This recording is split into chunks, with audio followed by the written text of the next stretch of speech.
Good afternoon, everyone. Good afternoon to the Media House representatives and those joining us on social media, all the social media platforms across the world. Today's press conference was called by the newly elected Alliance for Change Regional Management Committee, Region Number 10, with the sole purpose of addressing some issues affecting residents within Upper Demerara Berbice. This conference will be a fortnightly feature, and when absolutely necessary, will be hosted to keep mainly the residents updated and to hold the government accountable. So thank you so much for joining us today. Also, I want to share that the Alliance for Change, AFC, is proud to announce that Mr. Mark Goring has been elected as the new chairman of the AFC Region Number 10 Regional Management Committee, RMC, on May 24th, 2004. And the Alliance for Change Regional Congress at Lighthouse Hall, Mackenzie Linden. The leadership change makes a significant milestone for the Alliance for Change as it continues to advocate for progress and development within the region. Mr. Goring comes with a wealth of experience and a steadfast commitment to the people of Region 10. His vision for the future is rooted in enhancing growth in economic opportunities, improve infrastructure, and ensure that every voice in the community is heard and respected.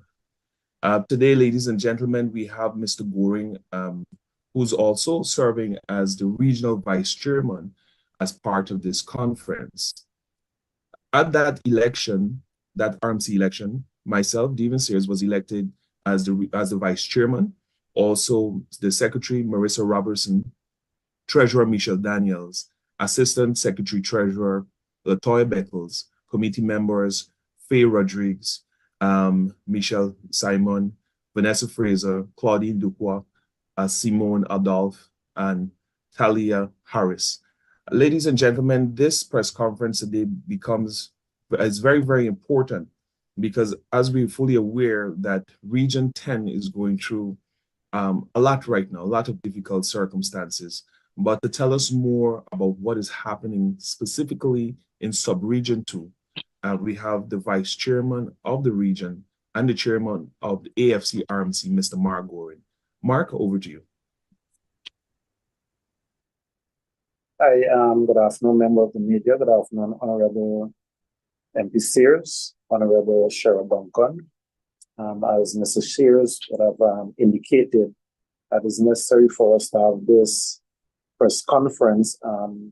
RMC 10 would have just elected a body to manage the affair of AFC within the region. And coming out of some of those meetings, we see it fit that we can have some monthly, fortnightly meetings so that we can update our constituents of what is going on. And my portfolio, being regional vice chairman for Region 10, is of importance to the people of the sub-region.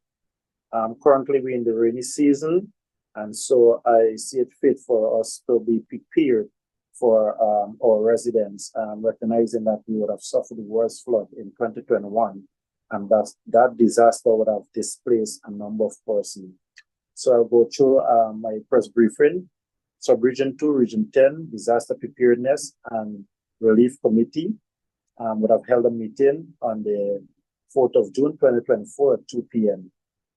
The agenda of that meeting was for the formal introduction of agencies represented on the committee, establishing clear rules of members, reports and updates from members in their respective area of responsibility, establishing reporting protocol and matter arising from the agenda.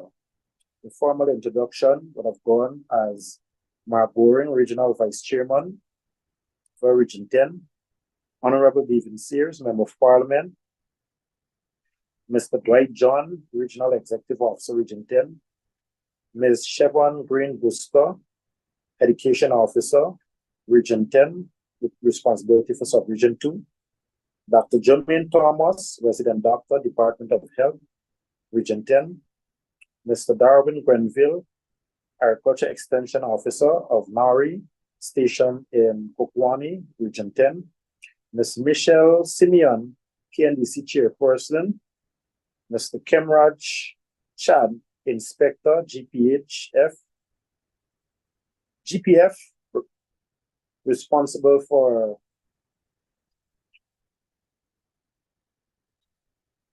the sub-region 2, including Aichuni, Oraimo, and along the Borders River. Sorry about that. Lieutenant Colonel Mark Thomas, Deputy Director General of CDC. Ms. Andrea Benjamin, CEO, Food for the Poor, Guyana. And in establishing those clear guidelines, establishing person role, the RDC-10 activated the Sub-Region 2 Disaster Preparedness and Relief Committee under the statutes of the Civil Defense Commission. This committee ensures a structured response to disaster, avoiding any chaos and conflicting instruction. The committee members and their responsibility, Mark Goring, responsible for the Sub-Region Disaster Relief Committee.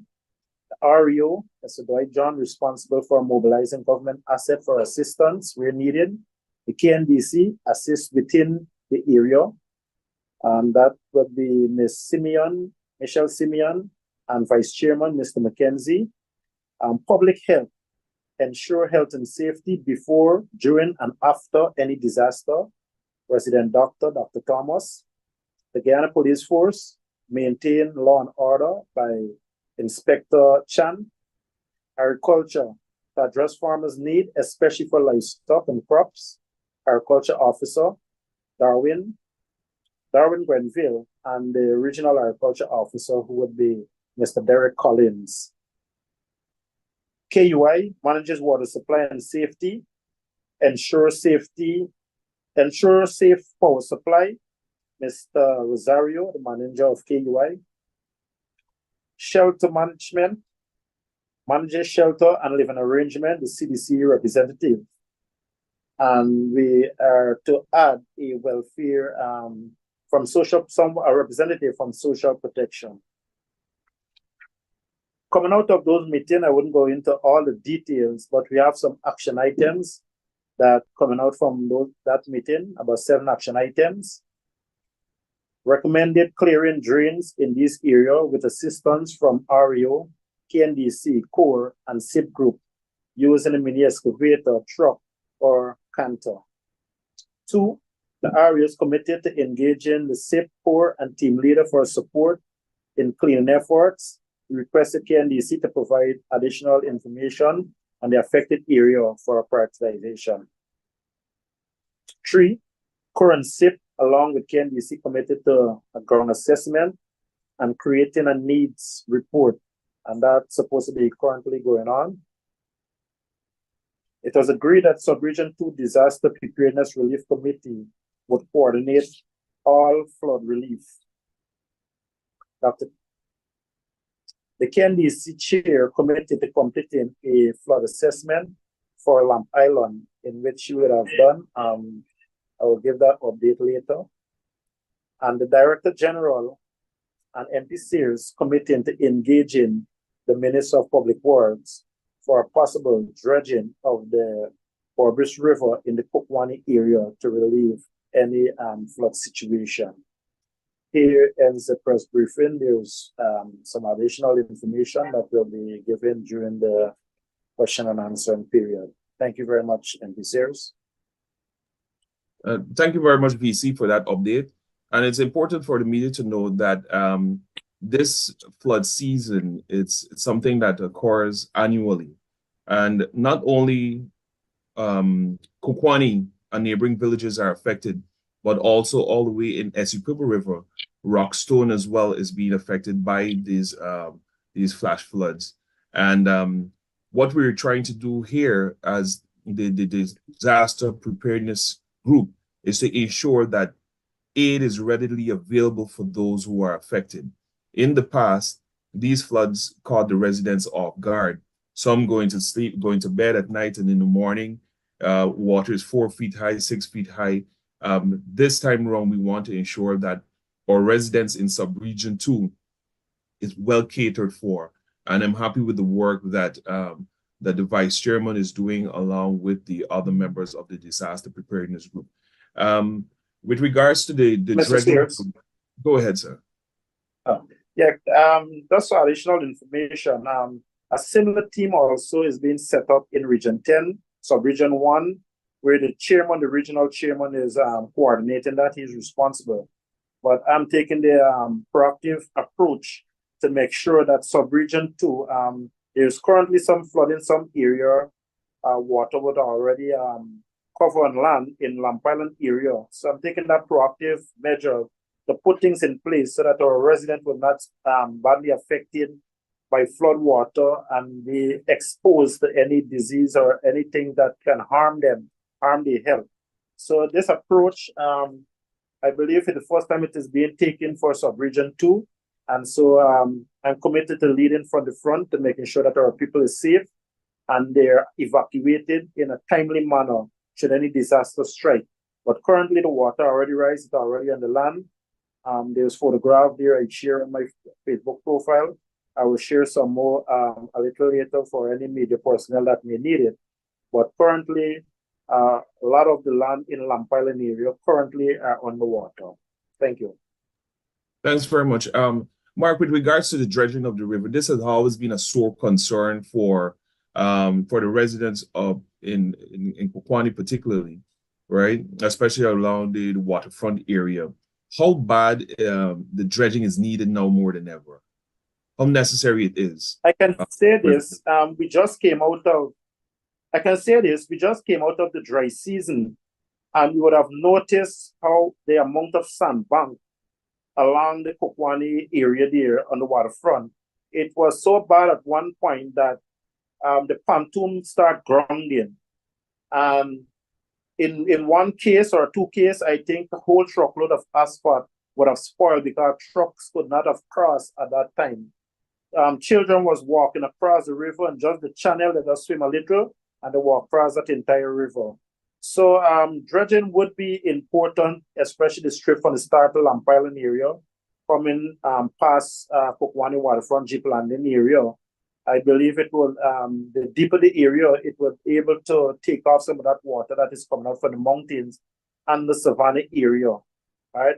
Earlier, I would have called for a evacuation of residents from the time the water start rising. I would have informed residents through a Facebook release to start evacuating and to monitor the water situation. We currently have a counselor, Ms. Sharmila Carter, who is monitoring the water level and who gave a daily update on the situation. So morning she will give me an update, afternoon she will give me an update. So last night the water rose a little, and this morning it went down a little. We know we had a day or two of sun, but I can tell you, any 6 to 9 inches of rainfall overnight, the situation can change drastically. So we want to be prepared at all times for this. Thank you very much. Now, it's important that the media representatives understand that this dredging traditionally was done by Russell, whose operation has been stopped since they stopped operation somewhere around 2018, 2019. So now the onus is on the government, particularly the Ministry of Public Works, to assist and come in now and dredge that river. But now it's more crucial, it's more necessary more than ever because of that build up of sand, the water cannot drain or flow properly within the river. All right. From the Alliance for Change end, we are making representation for the residents up there in Kokwani and surrounding areas for relief aid. We are in contact with donor agencies and the private sector to ensure that necessary and timely relief is given and aid is given to the residents up in Kokwani and Sub-Region 2. When it comes to Sub-Region 1, Linden more particularly, we are also making similar representation.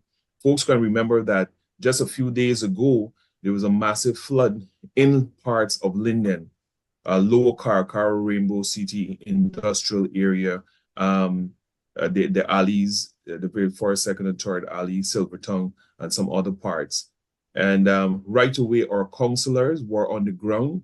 Our mayor, regional chairman was on the ground, or vice chair, the leader of the opposition was on the ground, and even our member of parliaments were on the ground to give whatever assistance they can at the time, and also have a good, better assessment of what is happening. And this here comes on the heels of the government spending over $77 million on clearing, so-called clearing drains and doing some irrigation work and several other things. And this is a testament of poor work that is being done. Because if you're going to spend $77 million, it's better you do something that is worth the while. Our councillors and our representatives here in Linden as well would have liaised with the Civil Defense Commission in submitting the names of those residents that are affected, along with the items that would have been damaged, so that they can be compensated or some relief can be given to those affected. To date, we're still waiting on some of those support, but what we can say from a party level, we have been making contribution, and from a coalition level, we have been making contributions to those residents that were affected. VC, is there anything else you would like to share with regards to this matter, the flood matter? Not really. We're monitoring the other areas, not just the waterfront. There's Chinese Lane and these other areas where there's swamp at the back of those communities. Portville area, we are monitoring that, also monitoring the creek. And so we're hoping that we can get that assessment done today. On Monday, we will have an assessment of the entire area. The Disaster Preparedness Committee will have assessment about noon. A team will journey to Kukwani, including myself and the team on the ground, and we'll do a needs assessment on the ground in Kukwani and the environment area to make sure that we prepare well for any disaster. I can say that much. Thank you very much, Mark. And to go a little bit further, to date, we're still yet to receive, that is the residents within Linden who are affected by the flood, are still yet to receive some amount of relief from government, all right? In the past, and especially other parts of Guyana, we've seen the government after flood or during the period of flood, billions of dollars have been pumped into those areas in relief aid, but the residents here in Linden particularly are still yet to receive. And we want to know as a party, what makes Linden and Region 10 different from the rest of the country? And that is one of the questions we want to ask the government. Also, I'd like to share this here, if we can move on a little bit, and then we're going to open the floor for questions. The Alliance for Change is not dead. Some persons are of the opinion that the Alliance for Change has lost value in the political hemisphere of Guyana, but the Alliance for Change is stronger than ever. Our party came into being on a simple commitment to deliver a good life for all Guyanese, a simple promise that every citizen should have the opportunity to be the best he or she can be, ensuring job security, access to quality public services, and of course, to promote cohesion. The Guyana that we had inherited from the People's Progressive Party was one that was dishonest and, of course, saw great incompetence within the 23 years. And sad to say, with them back, that has returned as well. But the Alliance for Change will continue to hold the government accountable on every front and every level, in every street corner, every bottom post. We will continue to hold the government accountable. During our time, we did not just create a mess in Guyana. What we did was to build a secure society for all Guyanese.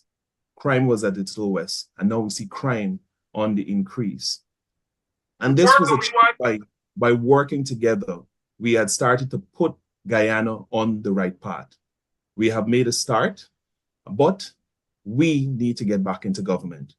And we will with the coalition. And we're looking forward for your support Now, ladies and gentlemen, in Region 10 particularly, there are many, many challenges like the Vice Chairman has highlighted. We have poor infrastructure. During the floods, it became evident that a lot of the concrete roads that were built at a poor standard. A lot of those roads are now being washed away. We normally would joke about it and say, oh, the 3 months road or the 6 months road. But you have to understand that these are taxpayers' money that is being pumped into constructing these roads. And the contractors and even the subject ministry must be held accountable, because we don't want mediocre roads here in Linden and Region 10. We want proper roads, as what the rest of the country enjoy. If you head across the west side, smooth road. Head into Borby, smooth road. But as soon as you bang that turn at to Mary Soosdijk there are a lot of bumps. And this patch work that the government continue to do, we are not accepting it, because a lot of those patch work and a lot of those dark areas are contributing to some of the accidents we're experiencing on the Linden-Soosdijk Highway. When we call on the government to intervene right now. In fact, budgetary allocations were made for the Linden-Soosdijk Highway. We're almost in fact, we're half of the year already, and we have not seen any significant improvement. In terms of the bridge, one of the greatest concerns of our drivers is the condition of the current bridge that we are using. Even though the Alliance for Change supports any form of investment in infrastructure for the benefit or to the benefit of the residents of Region 10, we support that. However, the current bridge that we're using is causing a lot of wear and tear on public transport. Hence, the drivers now are raising their fees to transport commuters. The middle span of the bridge needs to be worked on now. And I believe that we have competent engineers in this country that can resolve that problem. The lines are backing up for a month, and it's causing real trauma in terms of the hassle to travel from Wismar to Mackenzie or Mackenzie to Wismar. We also call on the government to ensure that we have a new RDC building. We have been pounding for the building, new building for the Regional Democratic Council since 2020. But to date, there's absolutely no steps that have been made to ensure that we have a new building. The toilets are overflowing, the floors are rotten, the ceiling is falling in. How can we have our public servants work in that sort of environment? The government needs to act now. Also, we want to say that as the Alliance for Change, we stand with our teachers in this industrial action. We stand with them on the basis that they deserve livable wages. They deserve livable wage. And it's a shame to see the GTU, the Guyana Teachers Union, who's fighting and representing the teachers, being treated in the manner that they are. The government needs to ensure that the teachers get what they deserve. We're observing that there's compromise on one end, that is the GTU's end, but the government is not compromising as well. We need our children to be back in classroom. We need our teachers back in classroom. But under the conditions which they go back, we want to ensure that they get what they deserve. Most recently, one of our prominent members within the Alliance for Change, Dr. Vincent Adams, shared an interesting piece. The Grenada, which is a spice country, as we would call it, are paying their teachers better than what Guyana is paying their teachers. We have oil, we have rice, sugar, gold, diamond, manganese, bauxite. We're the fastest growing economy in the world per capita. And we cannot pay our teachers what they deserve. Something is wrong. The maths in a top. And we, the Alliance for Change, is saying, pay the teachers what they deserve. In Linden here, our teachers are at the forefront, day in and day out, sun, rain, they are out there fighting for what they deserve. And we will continue to stand with our teachers. And this contributes to a greater problem that we're having in our country, the cost of living. Under the APNU, AFC, during our time, many of our public servants enjoyed at least a somewhat comfortable life. But as it is right now, the cost for vegetables, the cost for grain, the cost for meat is going up on a daily basis, and persons are still being underpaid. We have to look, and the Alliance for Change will continue to look at ways at how we can cushion this particular situation when we get into government at the next elections. But for now, we're calling on the government to increase the wages and salaries, not only for the teachers, for all public servants. We're calling on the government, put your mouth where your money is, or put your mouth where your money is. Ensure that everybody gets what they deserve. They deserve it. Our citizens deserve a better life. And better provisions must be made in terms of lowering the cost of living. In Linden here, unemployment is on the rise. And we have seen across the country great investments, whether it be public or private investments being made. But what happened to Linden? Residents of Linden, particularly, let's look at Sub-Region 2, which our vice chairman is representing, in Araiman, Hururu, those places, and even Kokwani, which depended heavily on employment from the bauxite company, is no longer there. But since the bauxite company withdrew, there have been little investments into those areas, little job creations in those areas. And we're calling on the government to work along with stakeholders and set up an investment portfolio so that we can attract greater investment into the region. Mark and media representatives, these are some dark times for Region 10. But as we go through these dark times, there's a glimmer of hope and there's a light at the end of the tunnel. And I can safely say this, that light lies in proper representation of our people and their interests.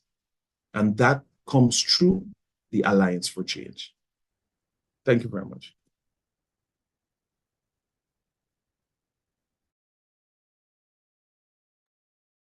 VC.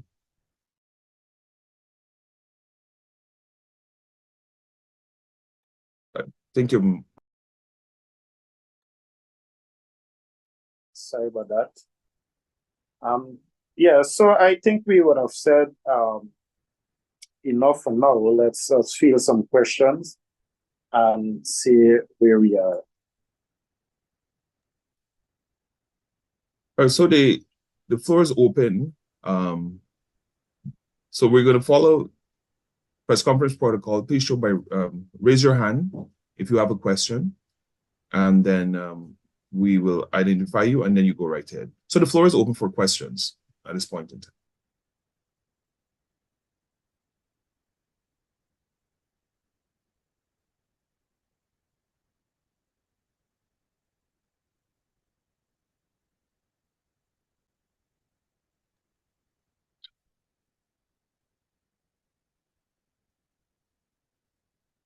All right, since we haven't, at least not at this point, we have questions. Mark, I just want to ask you something because, you know, some persons are also texting in and asking about the flood situation. Is the party willing to work, for instance, with the NDIA, BOSAI, and other persons of interest to bring relief to those flood victims so far? Is the Alliance for Change willing to work with those agencies? But so far, we engage in every agency, and that's the proactiveness of the chairman of the Alliance for Change and subsequently the regional vice chairman of the region is to engage everyone. And right now, I'm relying on the expertise of the Civil Defense Commission, in who I'm engaging Director General Thomas, who's going to give us guidance. And in one of those instances, he will mobilize the different government agencies on Monday for us to go on the ground and do an assessment of the entire Pokwani waterfront and Pokwani of itself, Pottsville, Chinese Lane, and those areas. So we're committed to work with everyone, committed to work with NDIA. And there's the reason why we're doing an assessment. The KNDC is doing an assessment currently before we actually do one. So to know exactly, because the dynamics can change very fast. As I said before, any 6 to 10 inches of rainfall under a 12-hour period, Kokwani can be flooded.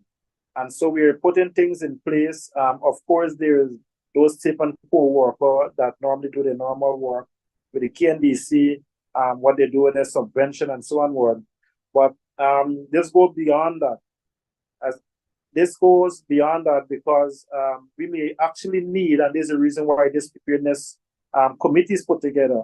We will actually need more heavy equipment that these groups does not is being fitted with. And so hence the reason for putting together this relief committee so that we can have a better setup. On Monday, we're going to create or establish a command center and establish the shelters and so on. So soon the word is given or soon there's an emergency, we can respond to those emergencies. And we also want to have clear guidelines or clear protocols. We don't want to have activists or this person calling that. And in a case where you hear someone given a command to cut the power and somebody come to command that to put it on, you can have loss of life, you can have a loss of limbs. And so we want to have a structured committee, or we already put together a structured committee, and we're willing to work with everyone who's working, but once we follow the protocols. And so we're depending heavily on the CDC, who is the expert in this situation, to guide us. I'll be the coordinator, in which I already started coordinating, so to make sure that all the residents in Kokwani, specifically the waterfront, Lampaila and Jeep Landing, to be safe. We want our residents to be safe. We don't want them to picking up airborne disease and all these different things. So there's a little we can do on waterfront itself because the river here is overtopping its banks. But in terms of Kokwani, in Foxville, Chinese Lane, along airstrip area, those areas we can work on. We can dig those drains deeper and make sure that the outfalls, they're running freely so that they won't have a backup of water for too long. Even if the water backed up, it can able to be drained off within a couple of hours. So it's important for us to work with all those agencies, and I believe CDC will guide us along that line. And that's why they're there as the main body for this disaster preparedness. And coming out of yesterday's meeting, as I say, I didn't go into details, but we had a very fruitful meeting yesterday. Everyone understands their role. Everyone is committed to their role. Soon we will establish some hotline numbers where a person can call if there's an emergency so that we can respond. We'll establish boats, bus, tractor, different mode of transportation that we needed based on a need assessment for a person that need evacuation, whether farm animals, whether person want to be displaced. And there's a reason why we have the police there also, because sometimes person may have to evacuate from their house an emergency situation and may actually leave back belongings. So we want those things to be secure, and that's why the police are there to maintain law and order. I believe the inspector there is doing a reasonable job. He's checking the area once or twice per day and giving updates on what is really going on so that we can maintain. Kokwani is a very peaceful area, peaceful community along the river, very peaceful. And so we want to maintain that peace within our community. But most of all, the safety, the health and safety of our residents is of utmost importance to us. And so we'll take the lead to making sure that should a disaster strike, like what happened in 2021, God forbid, I just pray that this is just a committee we set up, and the committee is just there to monitor, and we doesn't have to respond to no major disaster. That would be the best case scenario. But the worst case scenario is that we are prepared, we are ready, and we're good to go. The doctors are already, the resident doctor already received stuff, medication, creams, and gravel, and all these different medication that we'll need for person if there's any outbreak of vomiting, if there's an outbreak of diarrhea, if there's any skin rash or so, we are prepared for that. So the main focus here is to be prepared so that we can keep our residents safe. And we can only do that by setting everything, being prepared, in every aspect of it. Make sure we cover all or dot all the I's and cross all the T's, I should say. All right. VC, there's a question that came in here too, just recently. Today is June 5th. Is there any more rainfall that is expected? And is the region bracing for more water on land at this point in time?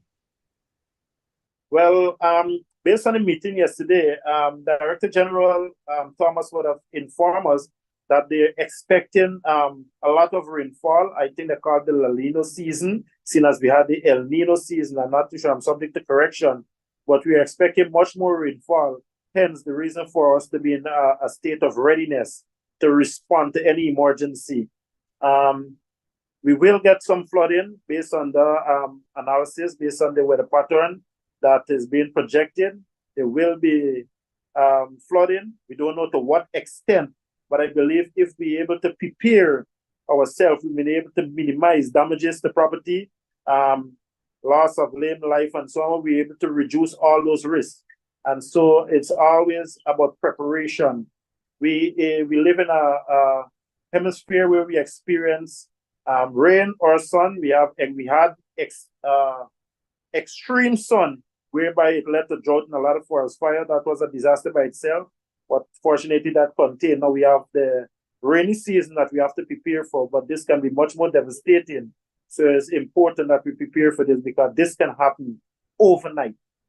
Overnight, in 12 hours, residents house may be flooded. We have to evacuate elderly person and all these things. So we have to be prepared.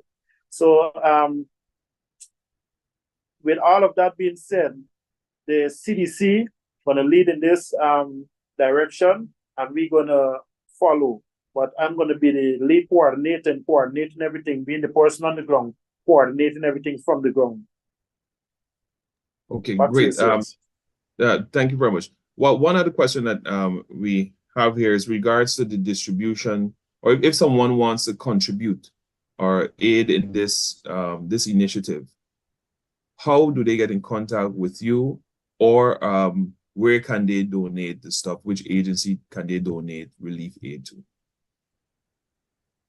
Okay, so this was mentioned in the meeting, and very clearly, and I'm very candid on this, is that all aids go through the local KNDC, so that they have a lot of there's a lot of councillors there. There's 12 councillors, the balance of councillors with both the government side and the opposition side, and they work together for the good of the community. Everyone there knows everyone. So I mentioned that clear, and this is one of the reasons why I also invited Food for the Poor, the CEO of Food for the Poor, to be there, so that they can also lend assistance. So currently, the person can either contact myself with my number 697-5967, or the chairwoman. I will ask her if she have another number, she wants a number to be mentioned. Before I do so, I can't read out person number just like that without informing them. But for now, my number is 697-5967. I will coordinate so that all resources that person want to donate in this disaster preparedness committee will channel through the local KNDC for distribution, so that we don't have person complaining that they put on their names for relief, but they did not get any relief. We see that in the past. I would have mentioned that. I know in the past I would have helped coordinate hampers, about 400 to 500 hampers to the people of Lampile Jeep Landing. And we saw the former minister, Darmalal, would have put out on his Facebook page, in fact, stopping it. Everything was already set. There was a truck set to go to pick up this stuff to deliver to the people of Laudersville, Jeep Landing, Lampile, and Waterfront. So what happened with that operation is that last year, September, the similar operation had taken place. I was in the background. I don't look for glory of anything, but in the background, I organized stuff months before for hampers to come to Kukwani. And so it was channeled to the local NDC. What the local NDC did, they had to find the transportation to bring the stuff to Kukwani. So what they did, they do some chits, and they share it out to residents. Residents would have paid a small donation of either $300 to $500 for the chip. That is a contribution to the transportation. and then the trucks, they came in and they deliver all the stuff to the people. There was a massive distribution, I think it's in September last year, a massive distribution of hampers where everybody benefited from. And that system, we tried to replicate it this year by having those hampers again come to a resident that is in need. And I could tell you a lot of residents complained they were looking forward for these hampers, but because of political interference, those hampers were put on hold. And to date, nothing has been done for those persons to get those hampers. So I would have mentioned that clear to the Director General that anything coming from the CDC, anything coming from Food for the Poor, let it go through the official channel, whereby is the KNDC. I will have to channel down, nothing will come to me. I don't want anything come to me. There's an established office at Kokwani. Let it go to the office. The KNDC currently is recording person names and information and based on their needs. And so they will know exactly who is most affected and who need immediate help, who need immediate food stuff.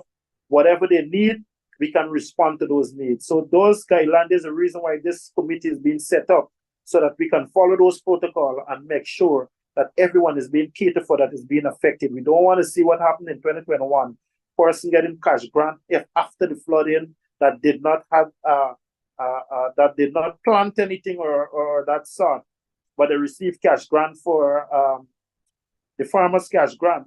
And we don't want to see those paltry cash grant in Region 10. We see millions of dollars, billions in fact, in those other regions, Region 5 and 6, and that's a paltry couple of 100 million or so in Region 10, person getting 50,000 and 250 based on your needs. And I can tell you for a fact, I went to a farm and see the devastation, see the loss that he had in 2021, and he told me he only received $50,000.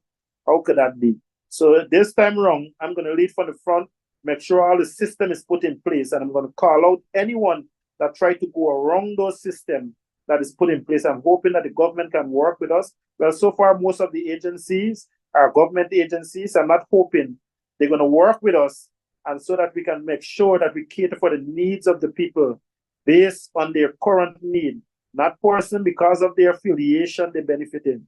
Every single one must benefit from anything that is being distributed to the people of sub-region, and not just Kokwani, but along the Borbis River. There's a lot of villages normally affected by the flooding. So person who along the Borbis River is being affected, you can try to reach out to me, and we will make sure that we reach out to you with whatever need that you may have.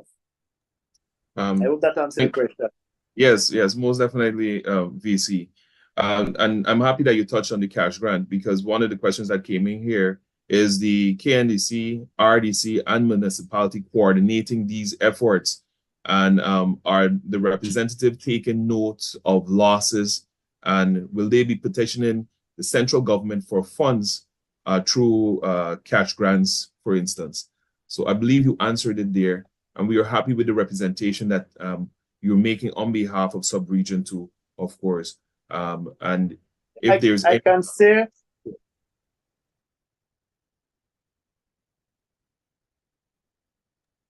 go ahead, VC.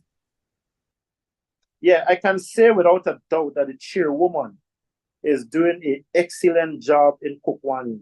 I can tell you that she was in Linden yesterday, and soon she reached back to Kokwani in the afternoon. She's on a boat on the river top. She was in a meeting because we had a Zoom online meeting, and she was in a meeting on the river top, collecting information from the top of Lamp Island right down, going house to house, recording information, she and our counselors, so that she can update me. She did send those information to me, but I didn't have a chance to filter them so that I can update you.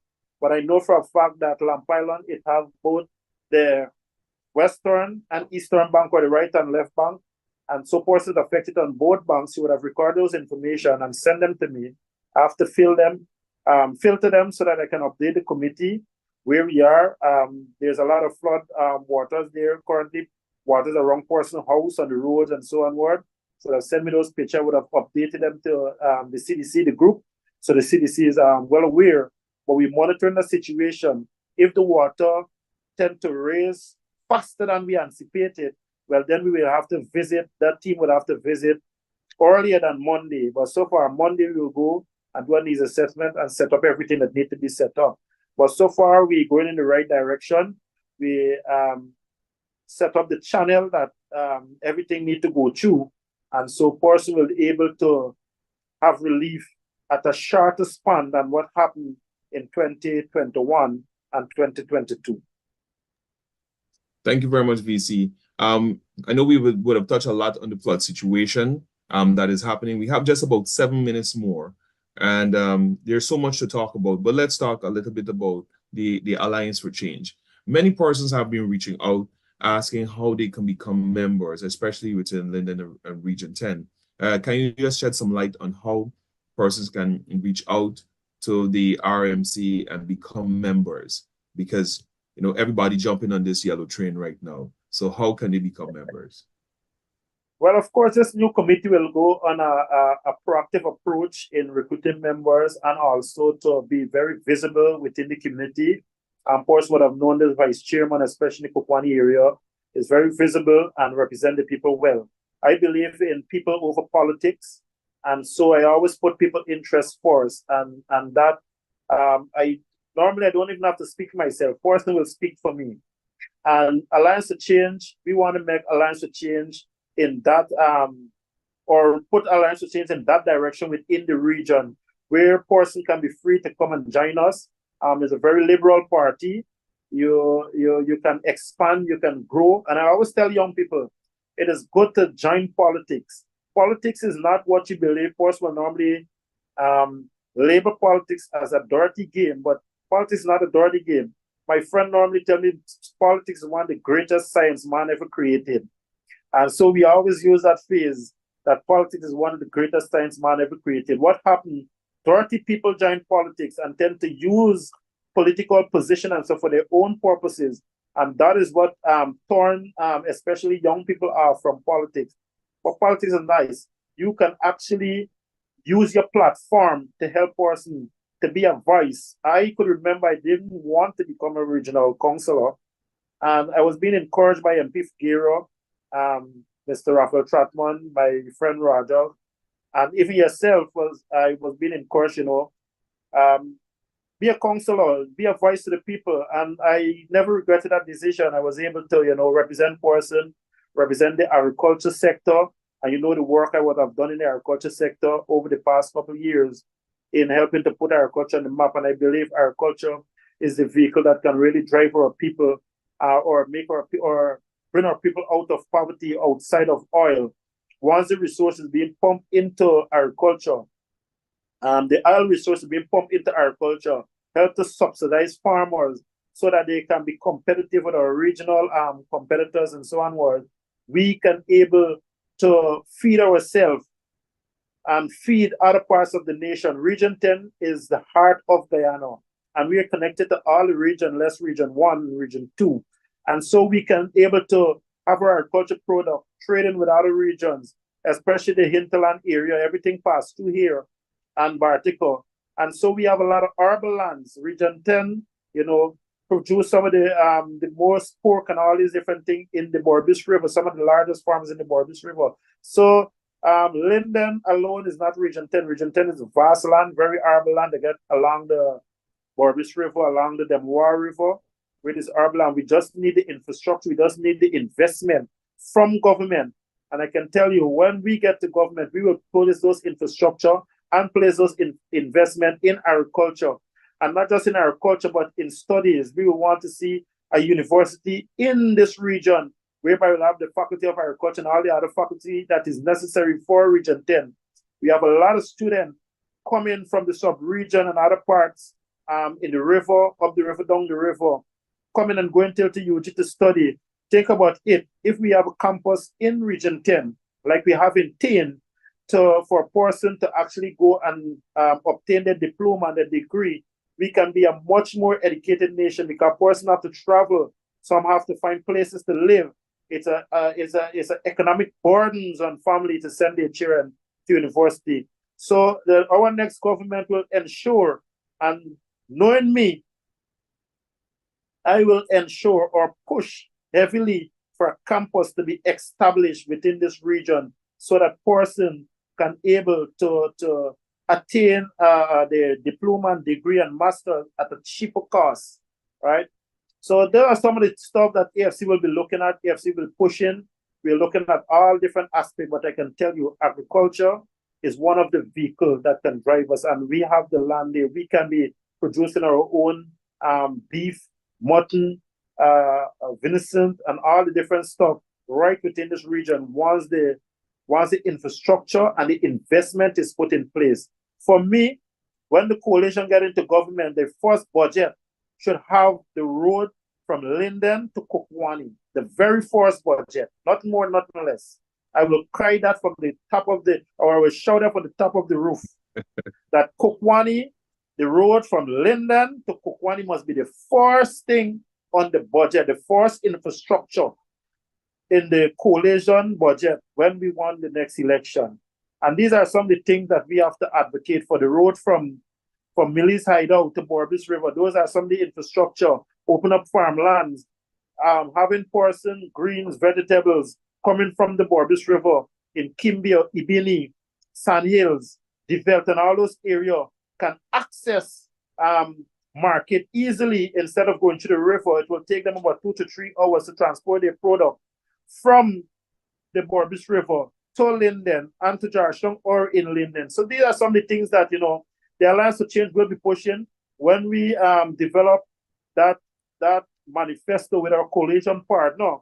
We will ensure those things are there so that we can make sure that our people in this sub-region have a better quality of life. That's right. That's right. Thank you so much, VC. And one of the things we forgot to mention, outside of the road from Linden to Kokwani, a beautiful road, we also want to add a bridge, the bridge from G-Plan into the other side to Waterfront, right? So I know exactly. The Alliance for Change and Coalition will be pushing for that bridge and that road to Kokwani. There's so much that we need to talk about, but folks, we're out of time for now. It's just about 2 p.m. And this press conference should have lasted for just 1 hour. But Mark, can you make your number available for potential members who want to join the Alliance for Change? To receive 697-5967. My number's on the F. 697-5967. MP, we have to have this program or this press conference every 2 weeks, every fortnight. There's a whole host of stuff that I have here that need to be delved into. But of course, we don't have the time, and we can make sure that we have the time so that we can feed force with the necessary information. Information is power. And once we feed our people with the right information, they will be in power so that they can make the right decision. They can know that we are the party in waiting. We are the government that will take this country from where it is to higher heights. We are making too much money for our teachers to be paid a paltry sum, while our counterparts and the Grenadian, I love the Grenadian. My small daughter is a Grenadian. I think she probably must be prepared to go back to Grenada and have something, because she always want to be a teacher. And so to teach in our homeland, whereby she will be earning over $1,800 a month. Of course, Guyana is where the heart is. And so I will convince her otherwise. But for now, we are the government in waiting, and we're going to make sure that we improve the life of our citizens. Alliance to Change is the party to join. Person may say we dead, we're not moving anyway, but trust me, this is the party that transcend the others.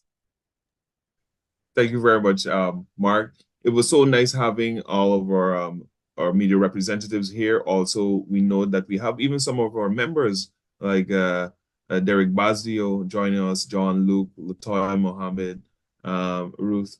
If I missed you, Delroy, Dimitri, and Faye Rodriguez. We thank you so much for sitting this one out with us. This is our first press conference, and like we shared, it's going to be fortnightly. So that would allow us to give us updates. There are several other initiatives that the Alliance for Change Region 10 is a part of. One of it is a long-standing program that we have, that is the Breakfast Freedom Program for senior citizens or pensioners who go at the Mackenzie Post Office. So all of our members will be out there at the next pension day, and we'll be sharing a free breakfast for everyone. Also, our Congress is coming. Kokwani. Also Kokwani. Right. And our conference, our national conference is coming up soon in June, whereby we'll elect national executives. So we thank you so much for your support. Remember to spread this message. If you would like to become a member, Mark shared his number. But for more information on the Alliance for Change, you can head across to afcguyana.com. And if you're interested in being a new member, there's a link right there. You can register and join this movement. Of course, Alliance for Change, unlocking Guyana's future. Thank you so much. VC, thank you so much for being here, and we will keep in touch. Thank you so much, and God bless Guyana.